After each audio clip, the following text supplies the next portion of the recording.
Hey everyone, I get a lot of requests and questions about core work, especially as we get older, over 50. And so today I'm going to give you my 4 secrets to core work over 50. This is really going to be about ab work that's on your back and tackling some of the pitfalls that happen there. So I know a lot of folks are doing core work to really help support their back or help counteract back pain or back stiffness. And there's a few things that you really want to know and make sure that you're doing to keep yourself not only getting the most out of your core work, but also to keeping yourself really safe. So if you like this video, make sure to hit that thumb up, leave a comment for us. You know, that'll help out our channel. And I'm going to get started right away. So any of the exercises that you're doing where we're on our back, you're going to want to keep the back flat into the mat. And now there are styles that will have you stay at neutral, but when I'm working with folks on video so that you're doing this at home without my actual eyes on you, this gives you, when you say just keep the whole back flat on the floor, it gives you something very tangible to check in with. You know if it's happening because you can feel it on the ground. So anything that would be happening here, if you are curling up, or if you were doing any of these exercises where you might be tapping your toes to the floor, you want to make sure you keep that low back flat and avoid this kind of arching up that happens in that area. Which brings me to my second tip, to adjust the height of your legs. So if you're doing the ab work on your back and it's an exercise like lowering the legs or a scissors exercise or even a bicycle exercise, the lower that you bring your legs, the more challenging it's going to be to your middle. So what we see happen a lot is the legs start to lower, and then when it gets a little too challenging, then we see that back start to arch. This dumps this into the hip flexors. I can also feel it starting to strain my back. So we want to keep that low back on the ground. And if you start to get to that place where you feel it wanting to come off, there's the height of your legs. So whether it's a double leg lift and lower, maybe your movement will start out a little bit smaller, and then you can work that as you get stronger to lower those legs further.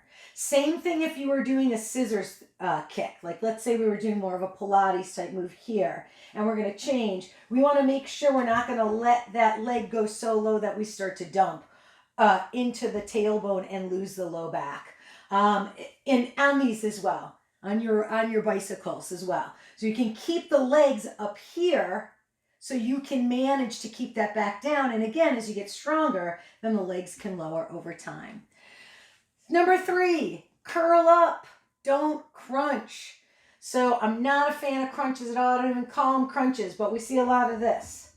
The hands are yanking the head and you're coming up like so. So you're really just pulling the head and pulling the neck, and we really only are getting these upper abs worked. So to prevent that from happening for yourself, use your hands to hold your head and support it like a little basket.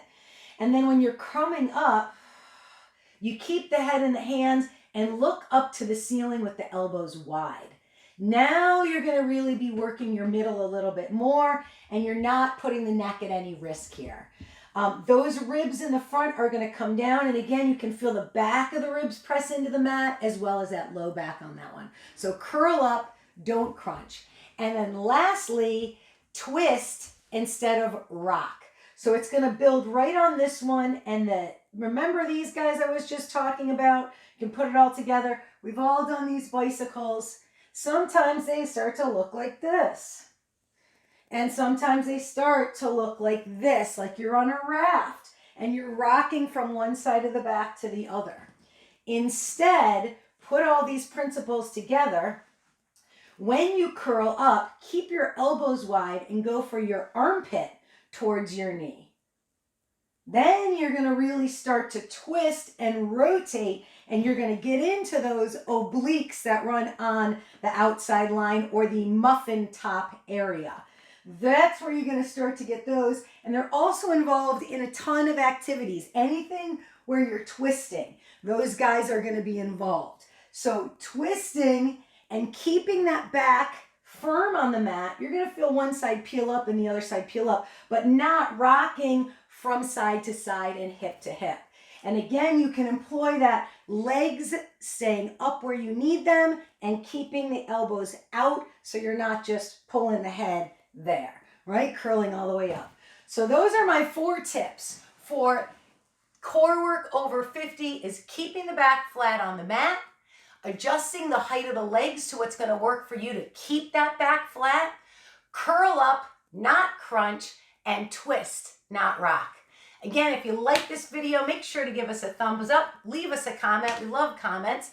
And you can also check out and put some of this stuff into play, our total core strengthening workout, which you'll find right here on our channel. And if you do feel like the everyday aches and pains of getting older are keeping you from fully enjoying life, then I'd love to introduce you to something that'll help you feel better than you have in years. Fit and Flexible for Life is a program I created of 10-minute-a-day routines that you'll actually do.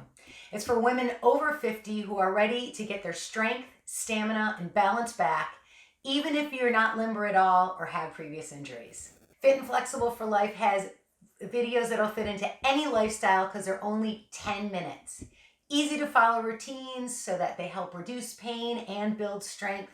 A new you in 30-day plan plus a ton more.